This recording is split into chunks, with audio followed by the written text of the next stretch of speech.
익숙한 뒷모습이 보였습니다. 제가 잘못 본 거겠죠. 진우와 은지는 지금 수원에 있어야 해요. 장모님이 쓰러져서 병원에 계시니까요. 당연히 여기 있을 리가 없죠. 조금 더 가까이 가니 확실해졌습니다. 제 아들 진우였어요. 틀림없었죠. 옆에 여자도 며느리 은지가 맞았습니다.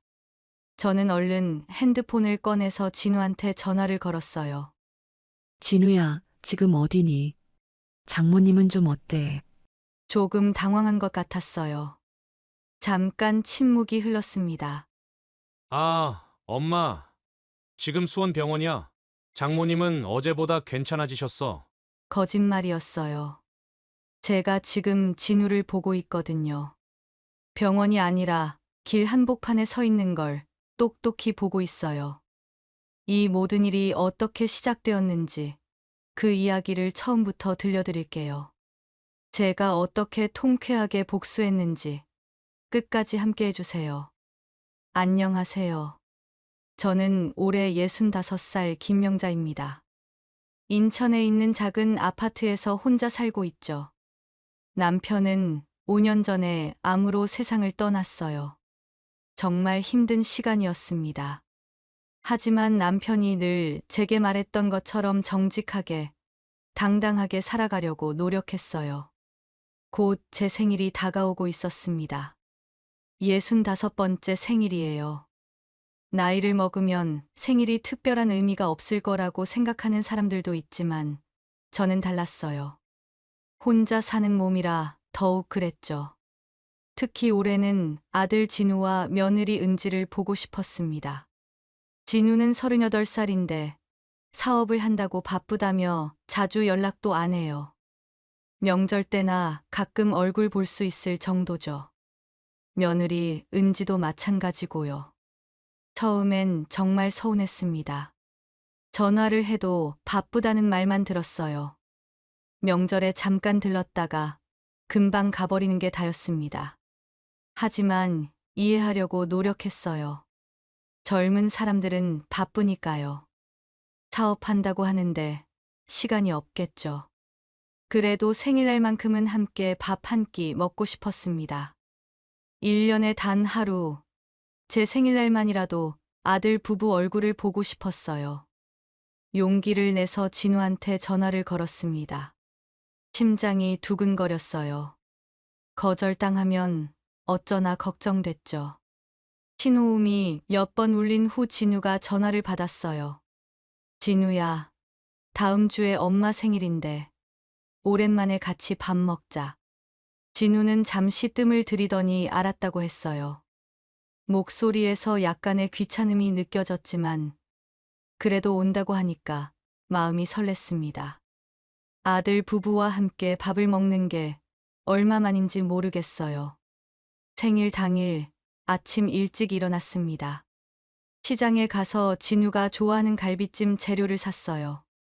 은지가 좋아하는 나물도 여러 가지 준비했죠. 집에 돌아와서는 정성껏 음식을 만들었습니다.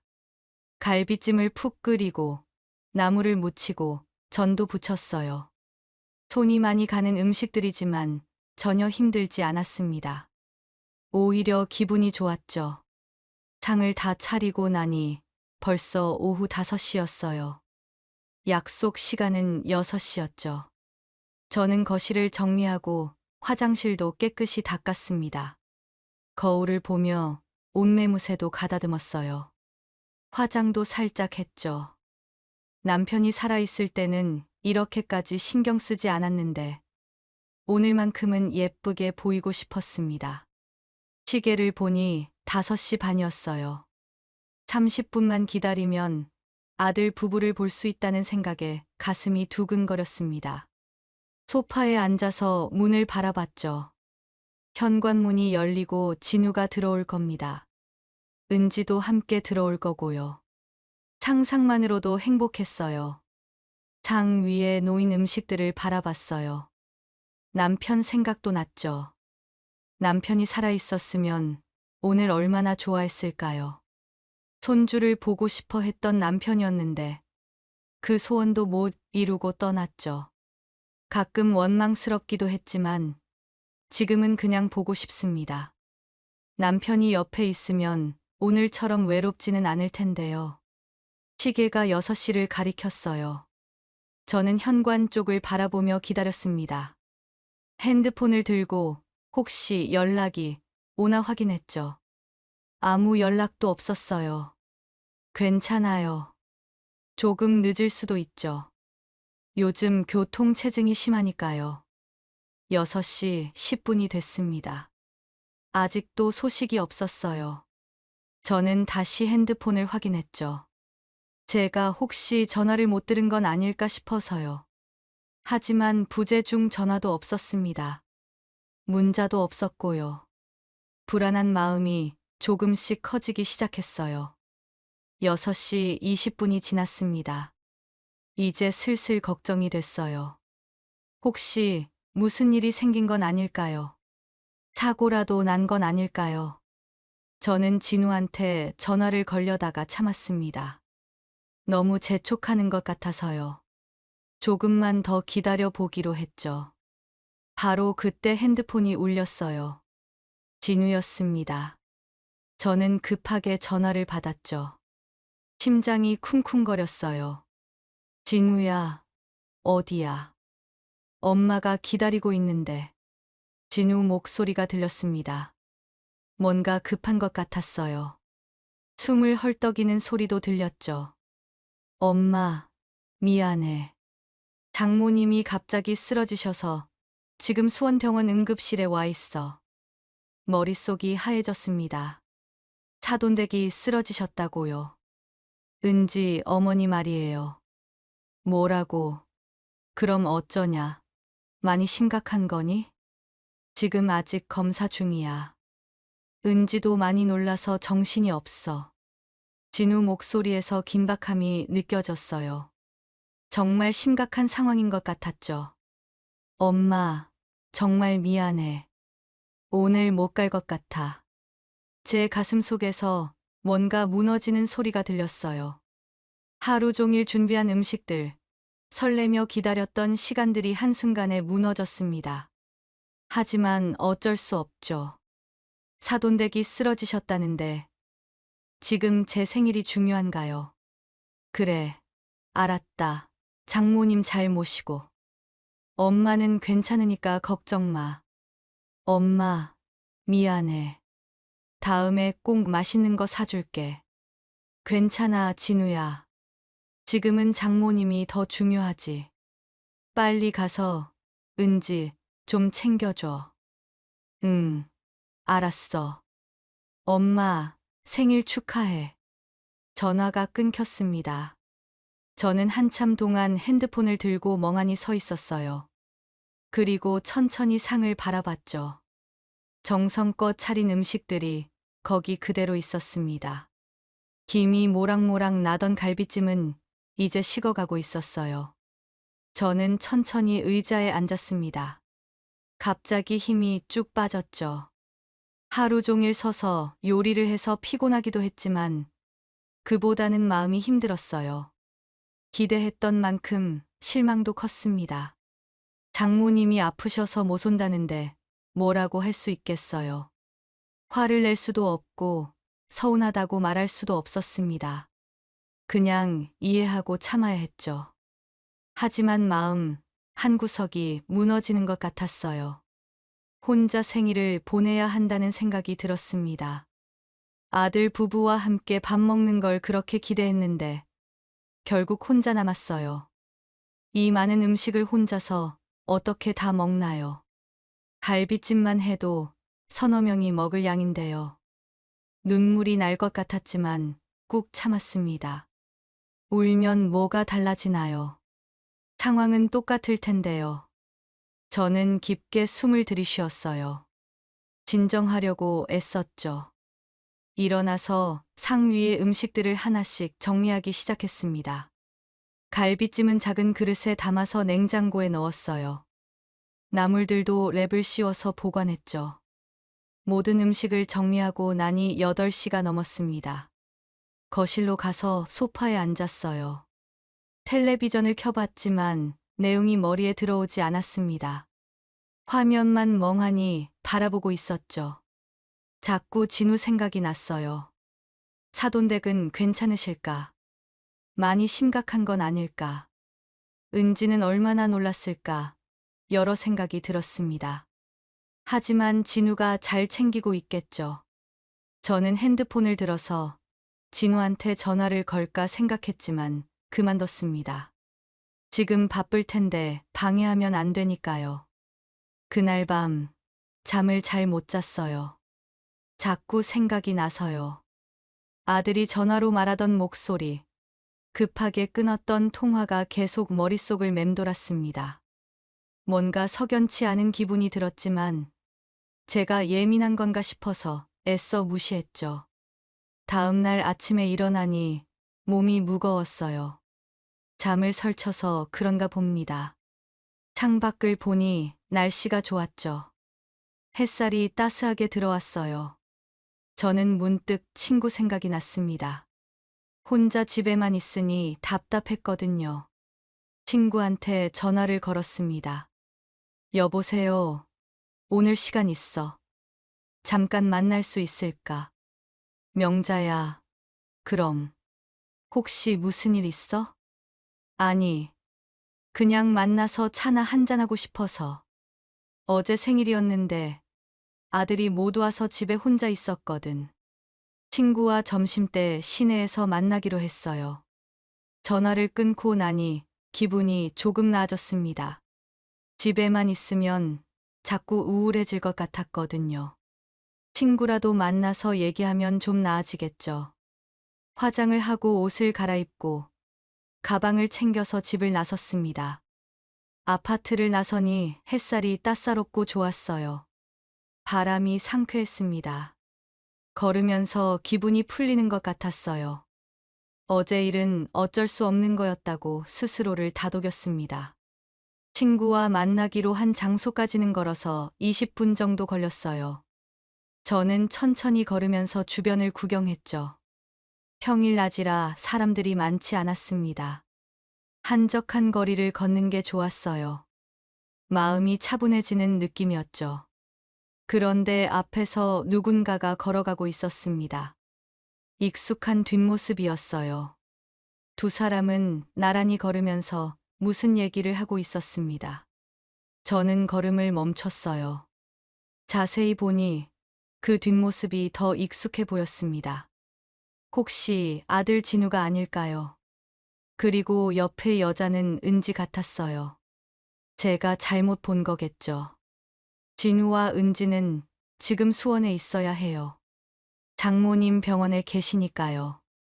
여기 있을 리가 없죠. 심장이 빠르게 뛰기 시작했어요. 설마 정말 진우와 은지인 건 아니겠죠. 하지만 너무 닮았어요. 저는 조금 더 가까이 다가갔습니다. 확실하게 보고 싶었거든요. 조금 더 가까이 가니 확실해졌습니다. 제 아들 진우였어요. 틀림없었죠. 제가 38년을 키운 아들인데 못 알아볼 리 없습니다. 옆에 여자도 며느리 은지가 맞았어요. 심장이 쿵 하고 내려앉았어요. 어떻게 된 일이죠? 분명 어제 수원병원에 있다고 했잖아요. 장모님이 응급실에 계신다고 했고요. 그런데 지금 왜 여기에 있는 건가요? 머릿속이 복잡해졌습니다. 뭔가 이상했어요. 장모님이 위급하다면서 왜 저렇게 여유로워 보이죠? 두 사람은 편안하게 걸으며 얘기하고 있었습니다. 급한 기색도 없었고, 걱정하는 표정도 아니었어요. 오히려 즐거워 보였죠.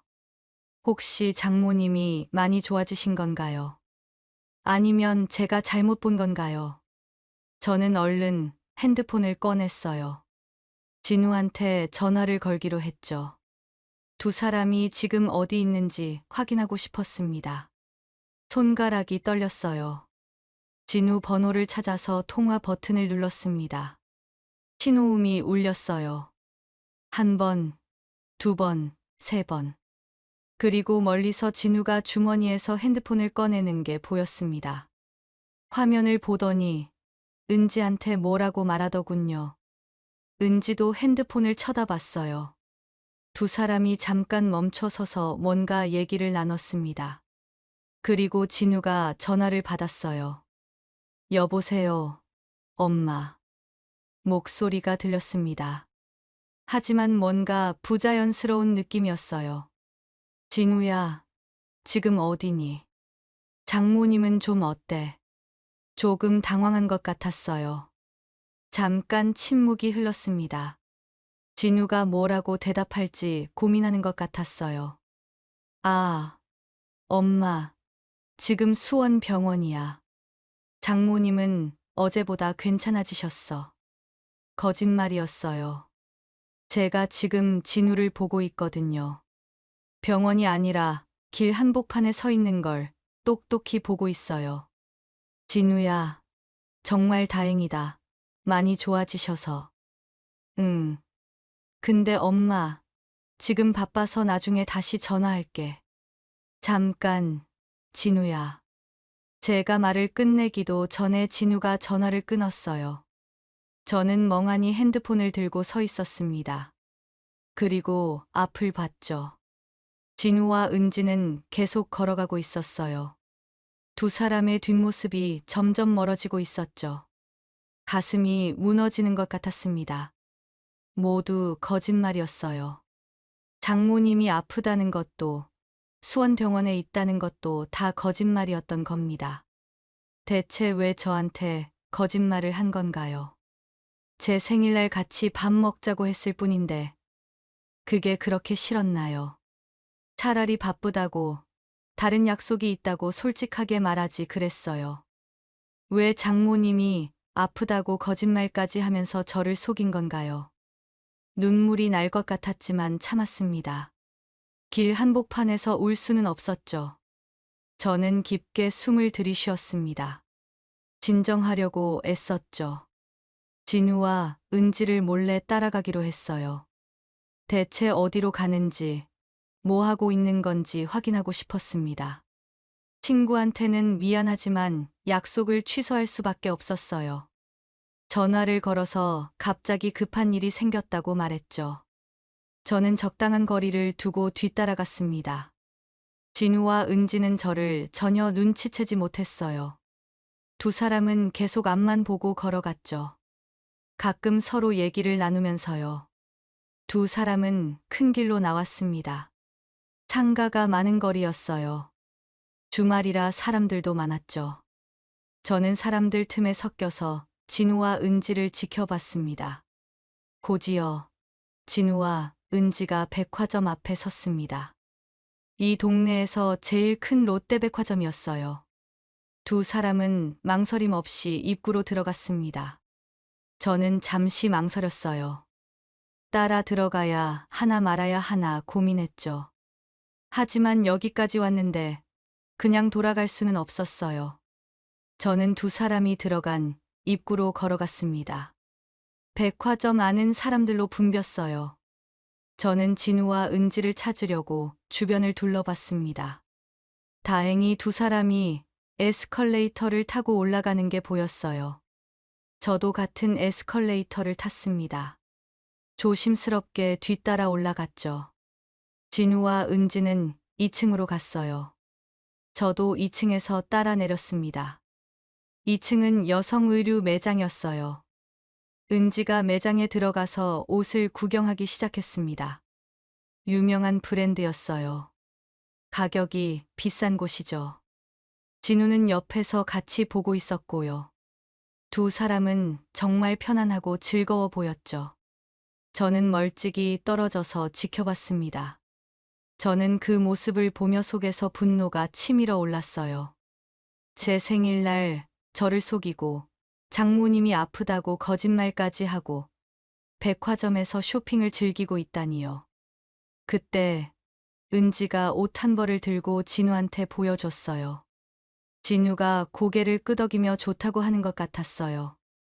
은지가 옷을 몸에 대보기도 했죠. 두 사람은 큰 고민 없이 바로 계산대로 갔습니다. 결제를 하는 모습이 보였어요. 저는 그 모습을 보니 더 화가 났습니다. 어제 하루 종일 정성껏 준비한 음식들이 떠올랐어요. 갈비찜, 나물, 전들이 상 위에 차려져 있던 모습이 눈에 선했죠. 그걸 만들면서 얼마나 설렜는지 몰라요. 아들 부부와 함께 밥 먹을 생각에 행복했었죠. 근데 진우와 은지가 거짓말로 저를 속이고 제 생일을 무시했잖아요. 가족이라는 이름으로 저한테 상처를 준 거죠. 제 마음까지 짓밟았어요. 저는 더 이상 볼 수가 없었습니다. 가슴이 너무 아팠거든요. 백화점을 나와서 길거리에 섰죠. 숨을 크게 들이마셨어요. 진정하려고 애썼지만 쉽지 않았습니다. 손이 떨리고 있었습니다. 분노 때문이었는지 슬픔 때문이었는지 모르겠어요. 아마 둘 다였겠죠. 저는 주머니에서 휴지를 꺼냈습니다. 눈물이 날 것 같아서요. 하지만 참았어요. 여기서 울 수는 없었습니다. 문득 얼마 전 일이 떠올랐습니다. 진우가 전화를 해서 사업 자금이 필요하다고 했었어요. 저한테 대출을 받아달라고 했죠. 사업을 확장하려면 돈이 필요한데 당장 부탁할 사람이 저밖에 없다고 했어요. 저는 고민했습니다. 지금 교사를 은퇴하고 연금으로 살고 있어서 모아놓은 돈이 많지 않았거든요. 제 명의로 대출을 받으면 나중에 제가 갚아야 할 수도 있다는 사실이 부담스러웠어요. 하지만 아들이 사업한다는데 어떻게 모른 척 하겠어요. 진우가 사업을 잘해서 성공하면 좋잖아요. 저는 은행에 가서 대출 신청을 했죠. 제 명의로 대출을 받아서 진우한테 주기로 했던 겁니다. 그때 은행 직원이 여러 가지 서류를 보여줬어요. 대출 금액, 이자율, 상환 계획 같은 것들이었죠. 저는 하나하나 설명을 들으며 서명했습니다. 손이 떨렸어요. 저한테는 큰 결정이었거든요. 어머님, 심사에 며칠 걸릴 거예요. 일주일 정도 예상하시면 돼요. 알겠습니다. 승인되면 연락 부탁드립니다. 은행을 나오면서 복잡한 기분이 들었었어요. 잘하는 일인지 확신이 서지 않았죠. 하지만 아들을 위한 일이니까 괜찮다고 스스로를 위로했습니다. 이 생각을 하니까 더 화가 났어요. 저한테 돈은 필요하면서 제 생일은 중요하지 않았나 봐요. 아들한테 이용당한 기분이 들었죠. 진우는 저를 돈으로만 생각하는 건 아닐까요? 저는 결심했습니다. 대출을 취소해야겠다고요. 이렇게 저를 속이는 아들한테 돈을 빌려줄 수는 없었어요. 가족이라고 해서 다 용서할 수는 없었죠. 거짓말로 저를 배신한 대가를 치러야 합니다. 백화점을 나와서 바로 은행으로 향했습니다. 며칠 전에 대출 신청했던 그 은행이었어요. 집에서 가까운 곳에 있었죠. 은행 문을 열고 들어갔어요. 안내 데스크에 직원이 앉아 있었죠. 제가 다가가니 밝게 웃으며 인사했어요. 어서 오세요. 무엇을 도와드릴까요? 며칠 전에 대출 신청했는데 취소하고 싶어서요. 아, 그러시군요. 성함이 어떻게 되시죠? 직원이 컴퓨터로 제 이름을 확인하고 담당 직원을 불러줬습니다. 몇 분 후에 며칠 전 저를 상담했던 직원이 나왔어요. 저를 보더니 반갑게 인사했죠. 어머님, 어서 오세요. 대출건으로 오신 거죠. 심사가 거의 끝나서 조만간 승인될 것 같은데요. 아니요. 그거 취소하려고 왔습니다. 직원이 놀란 표정을 지었어요. 눈이 커지더니 저를 쳐다봤죠. 당연히 놀라겠죠. 대출 심사까지 다 하고 나서 갑자기 취소한다니까요. 네, 취소요. 무슨 문제라도 있으신가요? 아들한테 사업 자금으로 빌려주려고 했는데 생각이 바뀌었어요. 바로 취소할 수 있나요? 네, 어머님. 물론 가능합니다. 아직 승인 전이라 취소 절차도 간단해요. 이쪽으로 앉으시죠. 직원이 상담 테이블로 안내해서 서류를 꺼냈습니다. 몇 장 되지 않았어요. 직원이 서류를 테이블 위에 놓고 설명하기 시작했죠. 여기 보시면 대출 취소 신청서예요. 이쪽에 성함하고 주민등록번호, 그리고 취소 사유를 적으시면 돼요. 저는 펜을 들었습니다. 손이 전혀 떨리지 않았어요. 오히려 마음이 편했죠. 개인정보를 쓰고 취소 사유란에는 간단하게 개인 사정이라고 적었어요. 서명란에 이름을 썼습니다. 김명자, 또박또박 정성껏 썼죠. 서명을 마치고 펜을 내려놓으니 시원했습니다. 네. 그럼 이걸로 취소 처리할게요. 며칠 안에 완료될 거예요. 저는 가볍게 인사하고 은행을 나왔어요. 햇살이 따가웠지만 기분은 좋았습니다. 제가 옳은 결정을 했다는 확신이 들었죠. 아들이 저한테 거짓말을 하면서까지 피하고 싶어 했다면 저도 굳이 도와줄 필요가 없었어요. 집으로 돌아오는 길에 여러 생각이 들었습니다. 진우가 이 사실을 알면 화를 낼 거예요. 어쩌면 큰 소리로 따질 수도 있어요. 하지만 상관없었습니다. 저도 할 말이 있으니까요. 진우가 먼저 저를 배신했잖아요. 집에 도착해서 소파에 앉았어요. 창밖을 바라보며 남편 생각을 했습니다. 남편이 살아있었다면 뭐라고 했을까요? 아마 제 편을 들어줬을 거예요. 남편은 늘 정직하게 살라고 말했거든요. 거짓말하는 사람을 제일 싫어했죠. 남편 목소리가 들리는 것 같았어요. 잘했다고, 당당하게 행동했다고 말해주는 것 같았습니다. 저는 눈을 감고 남편을 떠올렸어요. 정말 많이 보고 싶었습니다. 남편이 이 사실을 알면 얼마나 실망할까요? 자신이 그렇게 강조했던 정직함을 아들이 지키지 않았으니까요. 가슴이 아팠습니다. 그날 저녁은 혼자 간단하게 먹었어요. 냉장고에 있던 어제 음식들을 데워서 먹었죠. 갈비찜을 먹으면서 씁쓸했습니다. 이 음식을 진우와 은지와 함께 먹을 줄 알았는데요. 하지만 후회는 없었어요. 제가 한 선택이 옳다고 믿었습니다. 가족이라고 해서 무조건 참고 넘어갈 수는 없는 일이었죠. 오늘은 정말 긴 하루였어요. 아침에 친구 만나러 나갔다가 진우와 은지를 발견했죠. 백화점까지 따라가서 두 사람이 쇼핑하는 걸 봤고요. 그리고 은행에 가서 대출을 취소했습니다. 마음이 복잡했지만 후회는 없었어요. 제가 해야 할 일을 했으니까요. 이제 진우가 어떻게 나올지 기다리면 됩니다. 일주일이 지났습니다. 그 사이에 진우한테서는 문자만 한 번 왔어요. 장모님이 많이 좋아지셨다는 내용이었죠. 저는 그냥 다행이라고만 답장했습니다. 더 이상 말하고 싶지 않았거든요. 목요일 저녁, 진우한테서 전화가 왔습니다. 엄마, 이번 주말에 저녁 먹으러 갈게. 지난번에 못 가서 미안했었어. 그래. 그럼 토요일 저녁에 와. 전화를 끊고 나니 긴장됐습니다. 드디어 대면하는 날이 왔어요. 진우한테 대출 취소한 사실을 말해야 했죠. 그리고 거짓말에 대해서도 따져야 했습니다. 토요일이 됐습니다.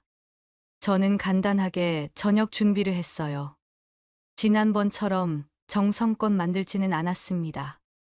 된장찌개 끓이고 냉장고에 있는 반찬 몇 가지를 꺼내는 정도였죠. 크게 신경 쓰지 않았어요. 저녁 6시쯤 초인종이 울렸습니다. 문을 열자 진우와 은지가 서 있었어요. 두 사람은 미안한 표정을 지었죠. 어머니, 안녕하세요. 진우와 은지가 집 안으로 들어왔습니다. 저는 두 사람을 거실로 안내했어요. 엄마, 그때는 정말 미안했어. 장모님 갑자기 쓰러지셔서 어쩔 수 없었어. 괜찮아. 장모님 많이 좋아지셨다며. 응. 다행히 큰 문제는 없으셨어. 그냥 일시적으로 혈압이 올라가신 거래. 진우는 지금 거짓말 위에 거짓말을 쌓고 있어요. 저는 아무 말 없이 고개만 끄덕였죠. 그리고 바로 밥을 먹었어요. 처음에는 조용했습니다. 진우와 은지가 눈치를 보는 게 느껴졌죠. 저는 천천히 밥을 먹으며 말을 꺼냈어요. 진우야, 너한테 할 말이 있어. 진우가 고개를 들어 저를 봤어요. 대출 말이야. 취소했어. 순간 공기가 얼어붙었습니다. 진우가 젓가락을 내려놓더니 저를 바라봤어요. 표정이 굳어 있었죠. 은지도 놀란 눈으로 저를 쳐다봤어요. 엄마 뭐라고? 취소를 했다고. 갑자기 왜? 진우 목소리가 높아졌습니다. 화가 난 게 분명했어요. 너는 내가 왜 취소했는지 모르겠어. 엄마, 갑자기 이게 무슨 소리야? 나한테 대출 받아준다고 해놓고 갑자기 취소를 왜 해? 나 그거 믿고 벌써 발주까지 다 넣었다고. 어떻게 이럴 수가 있어? 진우가 짜증 섞인 목소리로 말했습니다. 저는 침착하게 대답했어요. 그래, 네가 사람을 어떻게 속이는지 이제 알았어. 무슨 소리야, 엄마. 내가 언제 엄마를 속였어? 왜 갑자기 사람 뒤통수를 쳐? 저는 진우를 똑바로 쳐다봤습니다. 그리고 차분하지만 단호하게 말했죠. 너가 먼저 내 뒤통수를 친 거 아니야? 당한 건 나야. 은지가 불안한 표정으로 저와 진우를 번갈아 봤어요. 뭔가 잘못됐다는 걸 느낀 것 같았죠. 엄마, 무슨 말을 하는 거야? 나는 진짜 모르겠는데. 그래, 모르는 척하고 싶겠지. 그럼 내가 얘기해 줄게. 너희 지난주에 백화점 갔지? 내 생일 다음 날. 진우와 은지 얼굴이 하얘졌어요. 두 사람은 서로를 쳐다봤습니다. 당황한 게 역력했죠. 너네가 길에서 내 전화 받는 거부터 다 봤어. 백화점 들어가서 쇼핑하는 것도 봤어. 근데 병원에 있다고 거짓말 하더라. 장모님 아프다고 한 건 진짜 맞긴 한 거야? 은지가 당황하며 말을 더듬기 시작했어요. 손을 꼼지락거리며 눈을 내리깔았죠. 어머님, 그게 아니라. 아니긴 뭐가 아니야. 말 똑바로 해. 너네 친정엄마 정말 아프셨냐고. 은지가 고개를 떨구더니 작은 목소리로 대답했어요. 네, 맞아요. 저희 엄마 정말 아팠어요. 목소리가 떨리고 있었죠. 거짓말 같았습니다. 저는 핸드폰을 꺼내 들었어요. 그래. 그럼 지금 당장 사돈댁한테 전화해서 확인해 볼까? 지난주에 정말 아프셨는지 여쭤보자. 은지가 깜짝 놀라며 손을 내저었어요. 눈이 커지더니 급하게 말했죠. 어머님, 안 돼요. 전화하지 마세요. 제발요. 왜?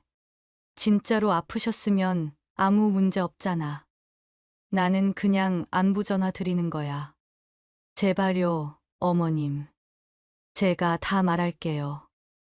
은지 눈에서 눈물이 흘러내리기 시작했습니다. 볼을 타고 눈물이 주르륵 흘렀어요. 진우도 고개를 숙이고 있었죠. 두 손으로 얼굴을 감싸고 있었습니다.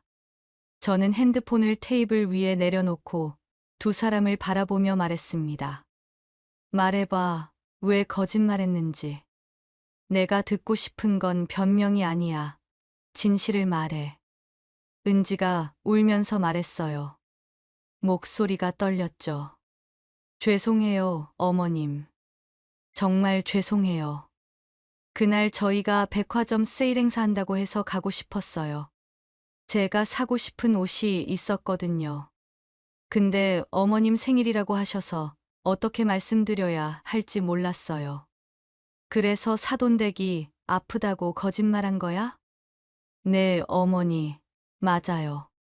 다른 핑계를 댈 수가 없었어요. 그냥 바쁘다고 하면 어머님이 실망하실 것 같았고, 그래서 어쩔 수 없는 상황이라고 말씀드려야겠다고 생각했어요. 은지가 계속 울면서 말했습니다. 눈물을 닦으며 말을 이었어요. 정말 죄송해요. 제가 잘못했어요. 솔직하게 말씀드렸어야 했는데, 거짓말해서 죄송해요. 진우도 입을 열었어요. 목소리가 가라앉아 있었죠. 엄마, 미안해. 내가 잘못했어. 솔직하게 말할 걸 그랬어. 백화점 가고 싶다고, 다음에 뵙겠다고 말했어야 했어. 저는 두 사람을 보며 한숨을 쉬었습니다. 화가 났지만 동시에 허탈했어요. 제 아들과 며느리가 이렇게까지 저를 속였다는 게 믿기지 않았죠. 너네는 가족이라고 해서 사람을 함부로 대해도 된다고 생각하는 거야. 가족이라고 해서 거짓말해도 괜찮다고 생각한 거지. 아니야. 엄마, 그런 게 아니라. 정말 미안해. 우리가 생각 없이 한 행동이었어. 생각 없이. 그래, 생각 없이 했겠지. 내 생일날 나 혼자 집에서 차려놓은 음식 보면서 얼마나 허망했는지 알아. 아침 일찍 일어나서 하루 종일 음식면서 너네 오기만 기다렸어. 그런데 너네는 그 시간에 나한테 거짓말할 생각하면서 재밌었겠지. 진우가 아무 말도 못했습니다. 은지는 계속 울고 있었어요. 눈이 빨갛게 부어 있었죠. 남편도 떠나고 이제 의지할 사람은 너희밖에 없는데 너네가 나를 속이고 배신했어. 그게 얼마나 마음이 아픈지 알기나 해? 엄마, 정말 미안해. 내가 정말 잘못했어.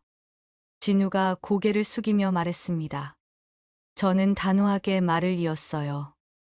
진우야, 대출은 다시 해줄 생각 없어. 너네한테 돈 빌려줄 만큼 내가 호락호락하지 않아. 거짓말하는 사람을 왜 도와주겠니? 엄마, 제발.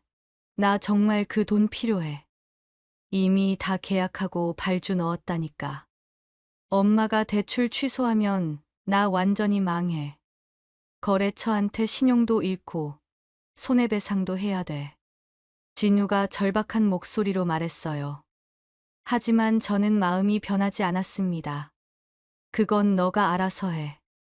나는 거짓말하는 사람 안 도와줘. 네 아버지가 평생 뭐라고 했는지 기억나니? 거짓말하지 말라고 정직하게 살라고 했잖아. 이거 한 가지가 그렇게 지키기 어려웠던 거야? 진우가 더 말하려고 했지만 저는 손을 들어 막았어요. 이제 집에 가. 오늘은 더 이상 너네한테 할 말 없어. 엄마, 정말 한 번만 더 생각해줘. 제발. 안 돼. 내 결정은 바뀌지 않아. 다시는 이런 식으로 나한테 거짓말하지 마. 가족이라고 해서 다 용서되는 거 아니야. 거짓말의 대가는 치러야지. 진우와 은지는 어쩔 수 없이 일어났습니다. 은지는 계속 눈물을 닦고 있었어요. 두 사람은 현관으로 향했습니다. 문 앞에서 진우가 돌아봤어요. 엄마, 정말 미안해. 진우야, 앞으로는 정직하게 살아. 그게 네 아버지가 너한테 늘 말했던 거잖아. 거짓말은 결국 들키게 되어 있어. 진우가 고개를 끄덕이고 문을 나갔습니다. 은지도 따라 나갔어요.